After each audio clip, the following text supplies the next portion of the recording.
Hello, everybody, and welcome back to another episode of SportsPoint, brought to you by Pointer Studios. I am your host, Jacob Spoerl. Joined here to my right, we got one guest for now. We got Brett McNamara. How you doing, buddy?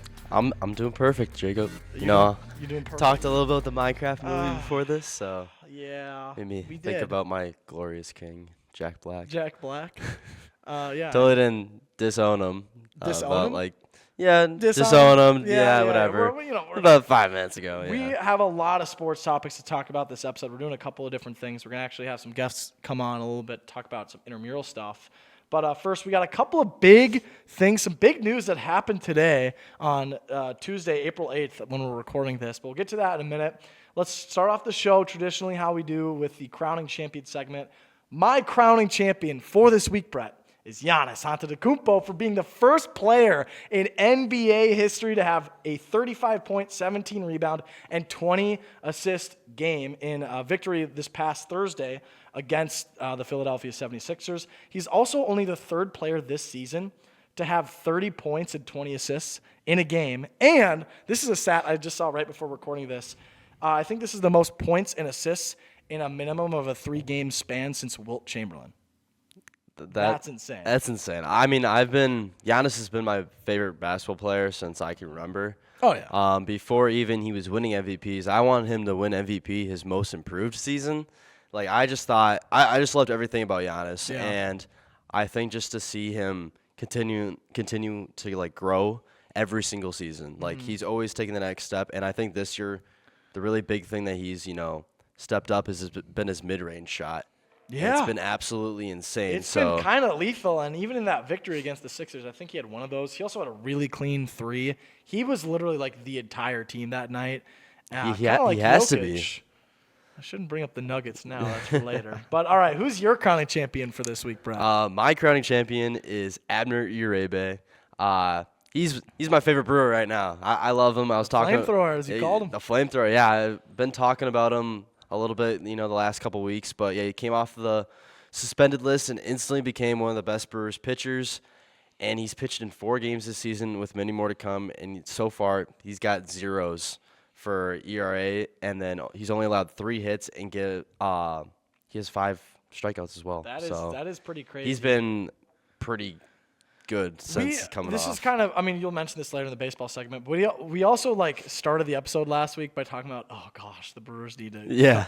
The Brewers and the Bucks were on the downtrend, but both those teams are back on the up and up. It's only been a week, but that's how quickly things can change. What was that? Just wait for it to go back down this week, and then playoffs the next week. So for basketball, that'll be great. Yeah. That'll be great. All right, well, thank you for that. That's going to take us right into the 3-point, or for this week, the 2-point try, Campus Roundup, brought to you by Point Brewery. I, of course, got your new favorite flavor, Point Premium Black Cherry Cream. Dark Cherry Cream. It's made with 100% real sugar. Point Premium Black Cherry is handcrafted in small batches with the purest water, all-natural vanilla, and savory black cherry sweetness. Oh, hold on. Are you slowly? Ooh, that is going to be some good ASMR for the episode. Well, I'll start us off this week. A bit more positive note about the UWSP baseball team than what Liam talked about last week. But that was also unfortunate, the scenarios they had. But since we've last spoke, the team has had 2 separate series against UW Platteville. We split both of them, winning 2 and losing 2. The Pointers have had somewhat of a rocky start. They're 7-11 on the season, definitely kind of shooting a little bit under preseason expectations. However, they start home play this week, actually before this episode comes out, on Wednesday the 9th against UW Eau Claire with a 2-game series. They also play at home this weekend with a 4-game series against UW Stout. That's 2 games on Saturday and 2 games on Sunday. I don't think we'll be able to cover it just because with 90 FM, they've obviously got trivia going on this week. Both of us are participating in a little volunteering action for them, our neighbors down the hall. But, Brett, who do you got to cover this week? I got women's lacrosse. So currently they're 2-9 overall and 1-2 in conference, but they did earn their first win of interim head coaches Katie Lindsley's tenure with a 13-7 comeback win at Southwestern. Currently leading the team in goals is Aubrey Keeping with 37. So she's been, doing pretty good there. Keeping the ball out of the goal. It's kind of a play on last. I'm so sorry. You can continue. If she was the goalie, yeah, that'd be good. Oh, she's scoring goals. They're turning around after a rocky start of the season, but, I think that big comeback win against Southwestern will really get them closer to trying to win conference. I was going to say, is this the start of conference play now? Yeah, Okay, it's starting to get – I don't know all the teams in the conference for lacrosse because I know it's definitely not. It's definitely different because it's a newer sport. For but, I sure. mean, for baseball, softball, and lacrosse, like all these spring teams are now heading into conference play. So thank you again for Point Brewery for sponsoring this part of the episode. We're going to do a couple of quick updates. I mean, on NFL and NHL, I think we can just get those out of the way because it's literally one thing. NFL, the only thing that's really happened besides our crazy mock draft predictions is Julio Jones finally retires. I'd like to raise a glass to number 11. to One a of legend. I would say probably easily a top 5 receiver I've watched in my lifetime. Oh, especially the NFC sure. Championship game against the Packers, the Super Bowl. All I can remember is Quentin Rollins and Ladarius Gunter trying to tackle this man. That's like if I tried to cover Justin Jefferson. Like it was so rough, and I think even that, like that whole playoffs, like that catch that he had in the Super Bowl against the Patriots no one was remembers it.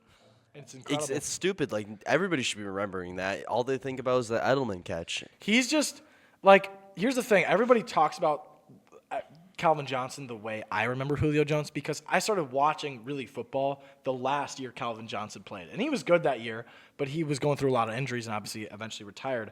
But Julio's prime was right when I started watching football, and oh my goodness. He was awesome. Just so fun to watch.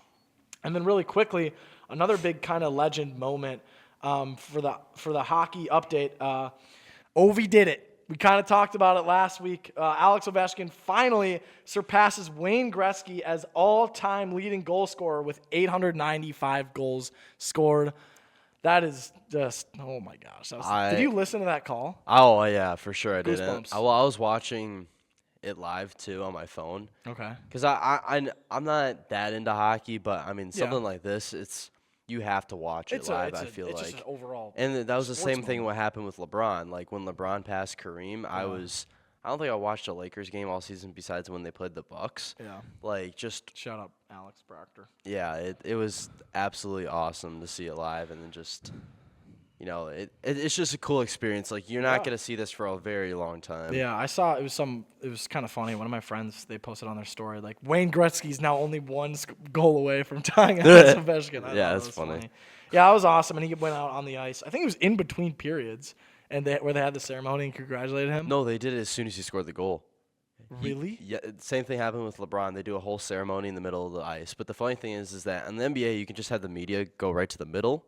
But, like, in the NHL, you got to bring out a carpet. You got to make sure everybody's okay and walk slowly. That's really It was fun. a slow process just to say, hey, you beat the goal. Now go play the rest of the game. As a majority, like, NFL or just overall football fan, to me, that's like when Drew Brees or Tom Brady ended up taking the overall passing record. That's like they stopped the middle of the game and went out to have a ceremony. Like, I don't know. That's just insane and foreign to me. But that's still really cool for Ovi. Do you want to talk about baseball first? Because we got a lot of stuff. Or not a lot, but some crazy stuff Heavier for the basketball stuff, segment. So, yeah, for sure. The Brewers are finally coming alive. They started off 0-4, and now they're broke dead even, 5-5. Back at 500, or at 500. That's insane. And I think all 5 of those wins have been really, like, good wins. Not just kind of like – I think the only one that was kind of iffy was that 1-0 win against the Reds, but still, like, great pitching. And speaking of pitching, Chad Patrick, he's started 2 games now with the injuries. Pretty good. He might be the Tobias Myers of this year. And I don't know if you know much about Tobias Myers, but he was traded from the Yankees to us, and he wasn't even supposed to make the roster. Makes the roster, and now he's, our 2 or 3 pitcher in the starting rotation. So Yeah, he's become really important for us. It's only been a couple of games. But well, yeah, for sure. So, but yeah, there's a lot of guys that are coming off the IL finally. I know there was just a report came out that they did make a couple trades, the Brewers. So first off, they traded for Quinn Priester from the Red Sox, and they Yeah. traded one of their top prospects in Yoferi Rodriguez. Mm-hmm. But, I mean, the trade wasn't too bad. Brewers needed pitching help, so I'm not too mad about that. Yeah. And then they got rid of relief pitcher Grant Wolfram for Daz Cameron. So they're starting to bring in a couple guys. Though? Huh? Wasn't he not good? Wolfram? Yeah. Wolfram was terrible. Yeah, that's what I thought. So yeah, it's been a real struggle to find who can come in and step up for the guys that are injured. So I mean, Milwaukee. right? Yeah, exactly. I got a rocket if you need it. Speaking of good players, Sal Frelick's been hitting the ball pretty well. He's Yeah. currently top 10 in batting average, maybe an early All-Star candidate. I can't say anything. It's only been 10 games, but I mean, he's been looking pretty good. Nick Mears comes off the IL, and yeah, so Brewers are starting to get their guys back, so it'll be nice. And then on the other side, they are playing the Rockies tonight, so we'll see. They're still poo-poo caca, right? Oh yeah, they're 2-7. Okay. They're not. Yeah, they're not really the greatest, but How are the White Sox doing at Mateo? I'm not too sure. But yeah, the Rockies just brought up 2 top prospects in Zach Veen and pitcher Chase Dolander. So we'll probably see both of them this series, and then Nice. Judge and Tyler Soderstrom are tied at 6 for home runs. Nice. So yeah. Well, I just brought up the White Sox. I know Mateo's not here. He's watching the Minecraft movie right now. But the Sox are 2-8, which is funny because the fact that, like, I mean, obviously it was the start of the season, but the fact that they had a better record than us, that felt like weird and nebulous. I don't know. It wasn't going to last Obviously, long. that was not going to last, and sure enough, it didn't. Do you have really anything else for baseball? The only thing I have written down is that the Phillies are the best team so far at 7-2. That's all we got. The only other thing I'll say for the Brewers is the start of this year. You weren't here yet when we last semester when we were talking about the Bucks, but their horrible start. Like I was like, oh no.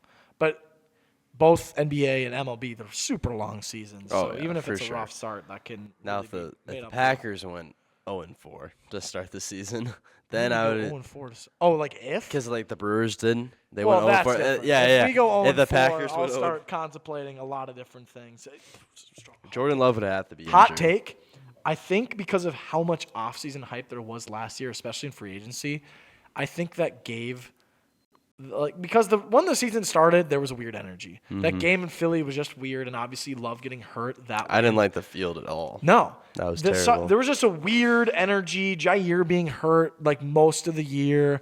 There was a couple of great things. Like McKinney was awesome. Evan Williams was such a great rookie story. Jacobs was even Josh great. Jacobs was a dog and just became he's already like one of my favorite Packers players. Not Well, even then, like It's I only think it was been 1 year. really cool to see Malik Willis come in and yeah, just that there that was just okay. cool. So while there was overall, I do feel like the season was kind of cursed. There was also a lot of really good moments. So I guess that's true.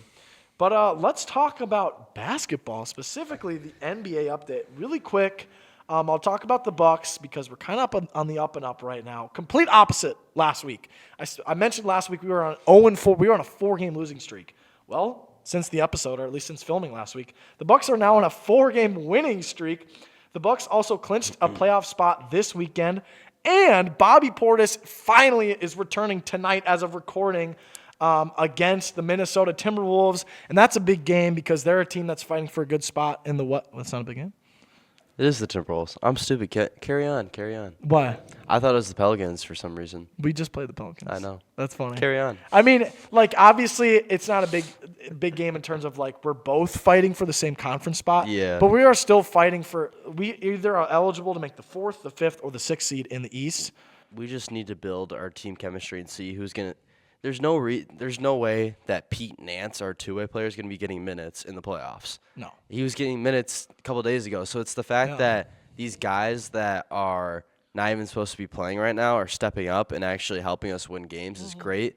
So when our guys that are even better come back, I still think we have a shot. I can't completely I think Prince rule has it out. been playing a little better, too. Prince has been playing a little bit better. Gary Trent just had 29 points. Yeah. Like, these are guys that once everybody starts clicking together, I think it has to come alive, I think, in these next 4 games. and Obviously, you mentioned earlier Dame apparently is going to be coming back during the playoffs, and then Drico Sims played well when he was before he was injured, so I just think I that forgot he got hurt. there's no way anybody should be ruling us out yet until it's actually over. Yeah. I think it sucked last year when it was like, okay, Dame and Giannis are out. What are you gonna do? Like you can't blame him. Chris Middleton played great, but it's like there's only so much you can do. Right. Yeah, that's also a good point because we talked about this, I think, 2 episodes ago of like how we were talking about which team we'd rather face, and you guys both said Detroit. I said I'd rather face Indiana. Vice versa. I you said guys both said Indiana, who you'd rather face. I said Detroit. I think I am actually flipped on that because I feel like the Pacers are kind of wishy-washy right now. Yep. And the Pistons, I feel like, are also getting a little bit hot. I think that fully healthy Bucks team the whole season would be either 4 or 3 right now. I think if Dame and Giannis and maybe even if we didn't, if Chris Middleton was healthy the whole season, I don't even think he would be like on the Wizards right now. But at the same time, I feel like with everything that happened, because who do we get out? Do we get? We got Kuzma and then Patrick Baldwin, which you traded away. But I mean, Kuzma, I feel like overall has done more this season than what Middleton was doing. So I think that ended up working in our favor. Well, Kevin Porter Jr. even during that year has been great. Like I said, Jericho Sims played really well before he was injured.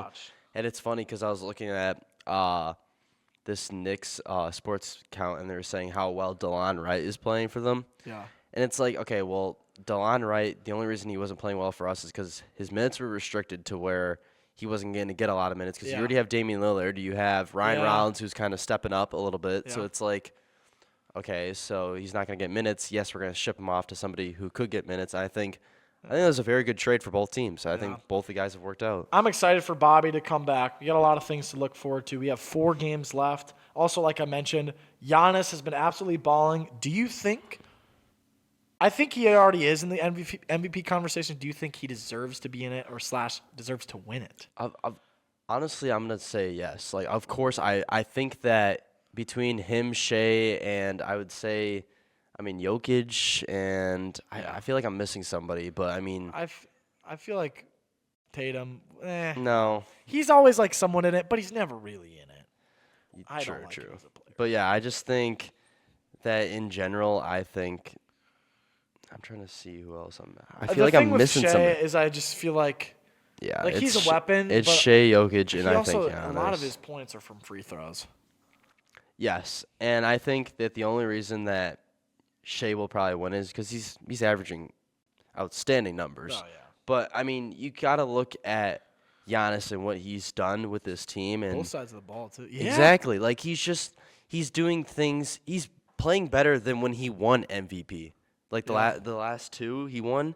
Like, that's Yeah. I just don't understand how people are like, okay, Giannis isn't winning MVP. He's definitely been slept on for this season, the whole especially season, recently. Yep. I feel like now the media is starting to pick up on he's been an absolute beast, and what better time to do it than heading into the playoffs? Exactly. That's all I've really got for the Bucks.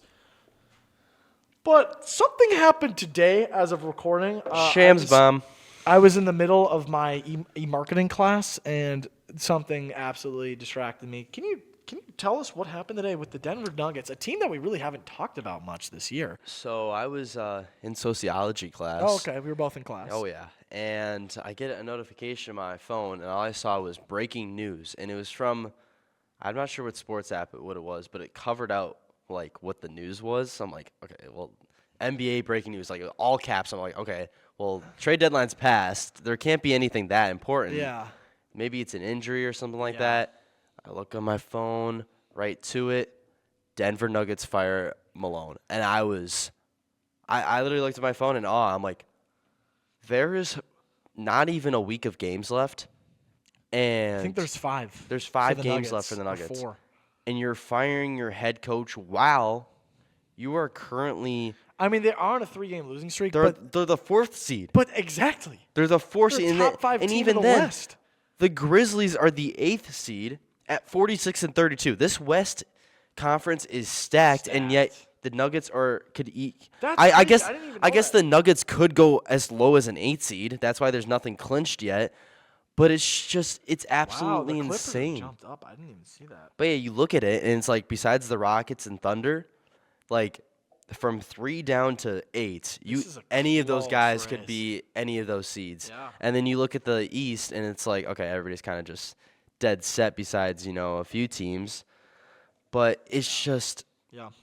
it's insane. I just don't understand in that moment. And then, not even a couple minutes later, Fired GM. boom, GM out as well. So it's like, okay, something's got to be going on. Yeah, this is okay. So this is what I'll say. So Calvin Booth, initially that getting fired, it's like when the Grizzlies head coach got fired a couple weeks ago. Like it was like, what? Like that was a little weird, and obviously it was really close to playoffs. This is a week before the postseason begins. Like you've had months to make this move, and I've been hearing that. Like I've been really interested in the story over the last couple hours. So the time that I can, I've been like trying to hear from like Denver media or Nuggets fans who is this a good thing? Like what do they think? And a lot of what I hear from the inside of that circle is that some people say they've been seeing this, like this was going to happen a long time ago, and the fact that it's happening now is because they're seeing this team is losing, especially like when Jokic had a 61-point game. How do you lose? And they lost. Like it's like obviously there's something a little wrong. Well, but it's not even the Nuggets too. Like you're looking at Russell Westbrook. Okay. No. I'm looking at it in just general over the last 5-10 years of coaches that are getting fired that have won either A, Coach of the Year, or B, have won the championship. Mike Budenholzer, 2 years later, Bucks fire him. Yeah. Monty Williams from the Suns literally makes it to the NBA championship and then also wins Coach of the Year. He gets fired. Mike Brown for the Kings, he gets fired. And like Jenkins too. Like you're seeing all these coaches get fired for no reason. I think the really big one that kind of started it all was when Dwayne Casey won Coach of the Year for the Raptors.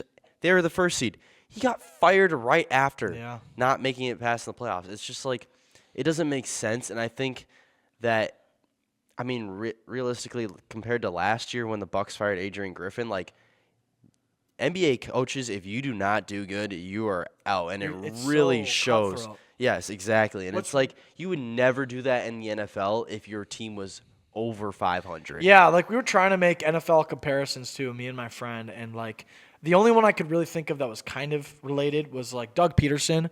I think it was 3 seasons after he won a Super Bowl with the Eagles, he was fired. But at the same time, the year after the Eagles won the Super Bowl, after that crazy fantasy season, they were good, but they didn't look like the same team. They had a little bit of magic. That's when they beat the Bears, the wild card game. But the Bears missed the field goal. And then the year after that, they were all right. They still made the playoffs, but clearly just a wild card team. The year after that, 2020, they were not good, missed the playoffs, and that's when he got fired. But there's a little bit of disparity. The thing about this that's crazy that I saw in every headline, he is the winningest coach in franchise history. Like, he is the best Denver Nuggets coach ever, head coach ever. For sure. And there's rumors that he's got a bad relationship with Jokic. And this isn't really a rumor. This is kind of more, I guess, common knowledge, that him and the GM, Calvin Booth, who both got fired today, they never really had a great relationship. But I feel like there's something to this story that we don't know. There's something with ownership. Because there's something really crazy in the ownership. Kind of like when Doncic got traded. Like there was something more than him not playing super great recently. He's still your franchise player. Yeah, like my buddy and me were talking, and he goes, yeah, just the way that management treated all their players, like their role players especially, like Bruce Brown and KCP were really good for the Nuggets like their last couple of seasons, and they just let them walk. Yeah. They didn't even talk to them. Exactly. And I think it's like comparing if like the Packers were to fire Matt LaFleur, I think that last season with Aaron Rodgers, if they were going to fire him before the Detroit Lions game. Like, oh, you're on the verge about making the playoffs. Mm-hmm. Let's just fire you because you didn't have a good enough season. Like, that's what I feel like I'm comparing this to. Yeah. I mean, yes, it could happen. Like, same thing. I feel like this is really close to how the Bucks treated it, where they had a winning record and they fired Adrian Griffin. But I think just in general, like, you can't do it now. This is the worst probably spot that you can do it. The only somewhat justification I see is they're trying to get the team's mind right, just going in the playoffs. But I feel like that would do the opposite. No, like you don't want to because you're so used to everything, and now it's like, okay, now you got to listen to your assistant coach. Yeah, you're assistant coach now for the following remaining games than the playoffs. And as you said, this conference is tough, man. Like no matter who they face, it's gonna be most likely a dogfight in the first round. Oh, for sure. Because just right now, let's say that the Grizzlies and the Timberwolves both make it, like you're gonna be facing a lot of different teams. Like you have Anthony Edwards, then you have John Moran, Jaren Jackson Jr., Then you have for the Warriors, Steph Curry, obviously. Clippers have freaking Kawhi and James Harden. So it's like there's so many tough teams in this conference. But there's then a couple of teams in here where, like, I could see a reality where the Nuggets beat the Clippers. There's a chance that they could beat the Warriors because I feel like they're a little off. I don't see them beating the Rockets right now. I don't see them beating Minnesota. Honestly, even though Memphis is kind of like ish right now, they're still a 46-win team. I think they are just more nitty-gritty. They were a top two. They were a top 2 seed at one point. Yeah. The Jokic is just so good, and I feel like the rest of that team either just kind of like is just obviously they're not on the same level. But I don't know. I don't know. A very weird situation. Was very shocked to see it with how little time there is, with how good of a coach he's been, with the fact of how much success they've had as of recent. But I guess that's really all we've got for NBA. But March Madness has concluded, and I called it. That's all I'm gonna say. I called it like a month ago. Hey, we both put had them in Florida. our brackets. Yeah. Roll the video for evidence. Maybe my word goes. So whoever I pick. That is probably the most egotistical thing I've ever heard. Not at all, in your Liam. Not life. at all. I predict.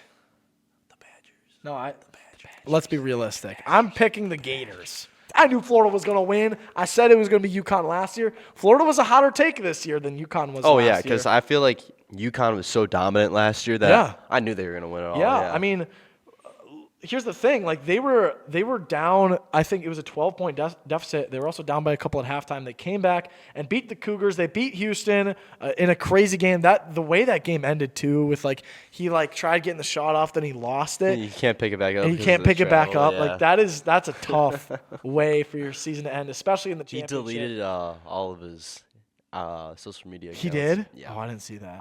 I feel so bad for him. I do 'Cause too. It's like he's still like he's basically our age, like the guy, and it's just I can't remember his name right now, but yeah, he's literally our age. That is like just imagine if we were just really- getting absolutely hated online every single That's a tweet. really you're bad tagged in. moment to screw up like that. It's national spotlight. It's the end of the championship game. Like, yeah, that's tough.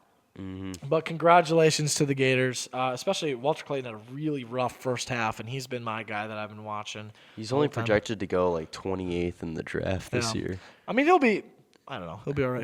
Is Cooper Flag projected number 1? If he stays, there's a lot of reports that saying that he might come back, or if he might come back to Duke. Could get a championship, and it's not going to happen. Yeah, just go to the NBA. Yeah, for real. Stop playing with us. And then also, for the women's tournament, the UConn Huskies beat South Carolina, the Gamecocks, the former NCAA women's basketball champions, and Paige Beckers gets a ring and her win. Bucket. Paige Buckets in her last game as a collegiate athlete. So I actually watched. This is kind of crazy. I was watching more of that game than the men's one, just because we were in Madison. Also, that's why I guess I'm wearing throwback here. We were in Madison this weekend as a studio to watch the Wisconsin Film Festival. It was a ton of fun. But besides having ADHD and completely forgetting about what I was talking about. Oh yeah, talking about that's where we were watching the women's game, and they were crushing them the whole game. Like, you know who was going to win. With Houston and Florida, it was a little bit more back and forth, but Florida just came back in the last second. Yeah, exactly. But that's really all we've got for the regular part of the show today. All right, so now we've got a quick little guest. We got Lexi Hall on here, production manager. Heck assistant. yeah, that's me. Yeah, okay, there we go. So I haven't mentioned this, but we are on an intramural team for the studio. And, you know, there's a certain stigma that, like, intramurals is, like, all for fun or whatever. But it's not. Lexi, why are you playing an intramural sport? We're playing volleyball. I'm playing because I have like this competitive nature in me that like needs to do something, and I just feel like with all of my friends, it's the perfect opportunity to just play a sport, get out there on the court, lace up my high tops, and play around with a ball. Play around with the ball. Who do you want to prove wrong? I want to shout out my middle school coach who told me that I wasn't able to play sports if I stepped foot in the theater department's area. So are you serious? I'm for real. Her name is Miss Hagman. Sorry. We got a name shout out. Sorry to drop that, but I love her as a person, but like she was very into the fact that you could only be good at one thing. And so What? I was very restricted in what I could do. That's so crappy. I know. So then when I went into high school, I was like, I can only either do sports or arts. And so I ended up both. not following that, and I did both. Well, that was like a really like actual like pretending to be serious, but that's actually serious. That is, you know what? I'm glad you said that though, because now switching tones. It's okay to do multiple things. It's You true. should do that as not only an athlete or a student. You should try many different things because you can be good at several things, and also like later in life, certain jobs require you. They like when you're versatile. They like when you do different skills. But you should also just do that as a person. Do what you like. Do what you love. both arts and sports, and they relate heavily to each other, and they just make you a better person. You know, you're more well-rounded as an individual, and that helps you stand out in anything you do. Yeah. We honestly, this is now giving me motivation. We could film a segment of us playing volleyball, because no one's gonna know this, but you're really good at playing volleyball. Thanks. A little shout out from the Thanks, audience. guys. All right, well that's all from Lexi. Let's get on to the next guest. Heck yeah, thanks for having me. Of course, anytime.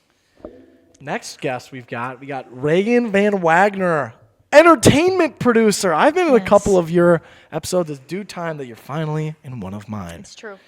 So we already had one of these interviews, and we got another one. You are also on the Pointer Studios intramural volleyball team, I am. and it's extremely important, arguably more important than Division I sports, I would say. I would have to agree with you. Yeah. So, what is your favorite part about volleyball as a team?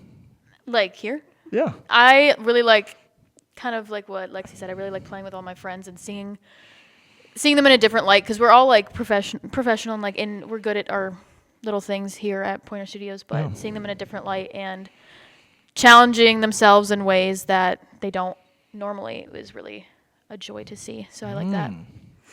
Fun. Do you like striking fear into the hearts of others? What?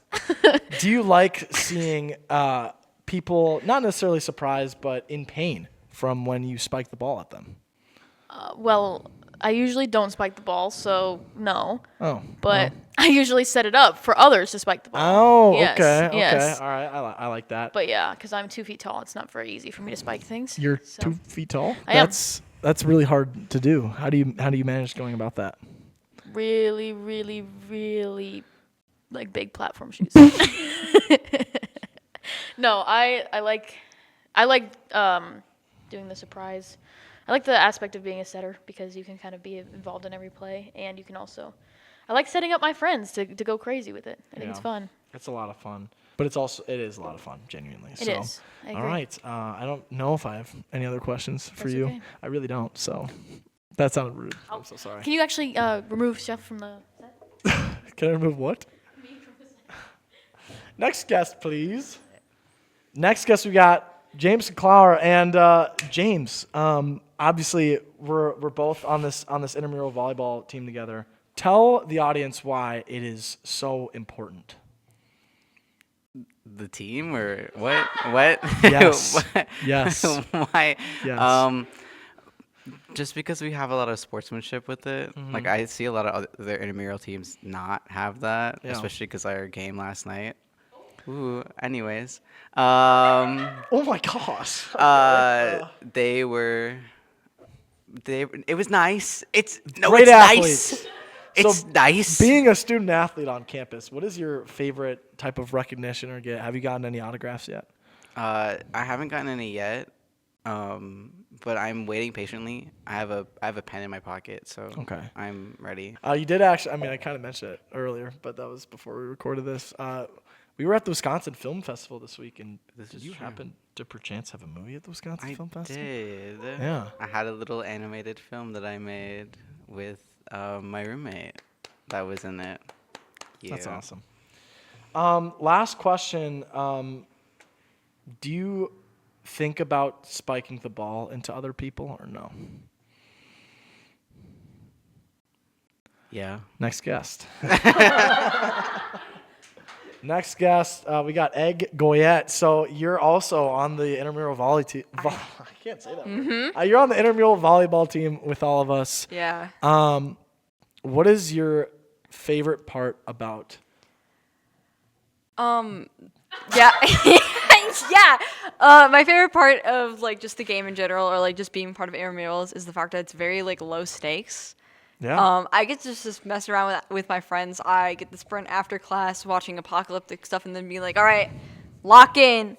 It's time to play volleyball, which is a sport I'm not used to. So That's all right. I'm not used to it either. But within the matter of 2 weeks, we've become the best volleyball We're players animals. ever. We are So animals. That's We are kind of beasts. that's kind of crazy. What allows us to be so humble? What pregame meal do you use to fuel yourself to pummel the ball into the other side of the court and absolutely embarrass the opposing team?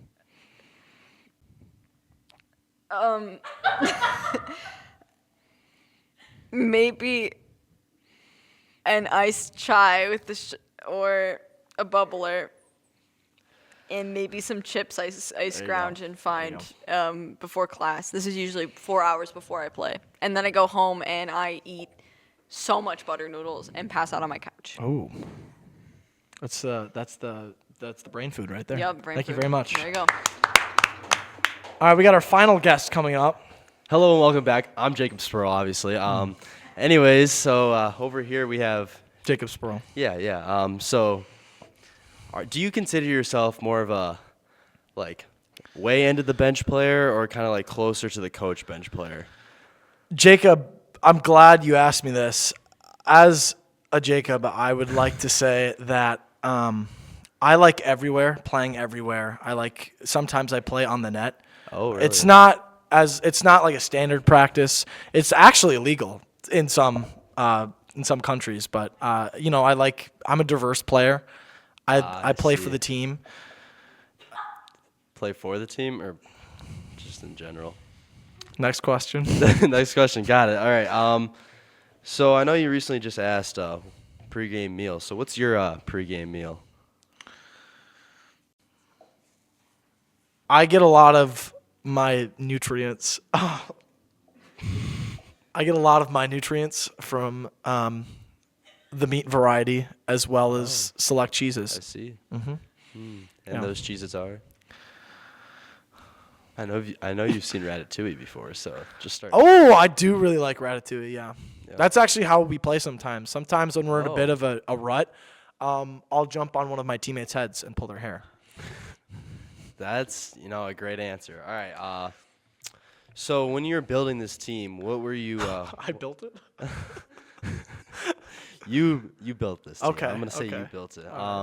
What was the goal going into like building this team? Like you're going for more power or more like how smart everyone Well, it was just collecting the greatest humans to ever exist, and there was a lot to pick from. But the team had to be really good. So we all have players with each different talents. Excluding you, correct? So going into next year for your recruitment class, who are you looking at for an early, roster spots? Liam Stats won't be here anymore. So No, you he can't won't. even ask him. You can't He even won't. ask him if you want to. Yeah, he's You could run that 7 flat perfectly. he's. Cool. Well, thanks for joining us. Thank you. Wow, I'm really happy that we had a lot of those really, really good athletes. We hope to have them on again. Honestly, I'm a little bit frightened. Some of the responses made me think like we are like getting like premium caliber talent. I'm kind of shocked, but it is a fun intramural. Going intramurals, why not? I will say there was some really like actually good responses, like some that should be like even though that was more of a jokey segment, it is true. Definitely don't stick to one thing. Do what makes you happy, and obviously like you can be good at multiple different things. So there was some really good stuff. But as for now, NFL draft coming up in a couple of weeks. We'll both be there. We'll be getting exclusive coverage live from Green Bay. But that's really all I've got, I guess, for us today. So thank you for joining me, Brett. Thank you for joining me, all of you professional and collegiate athletes. Thank you, Will, again. And from all of us here at SportsPoint, we'll see you next time.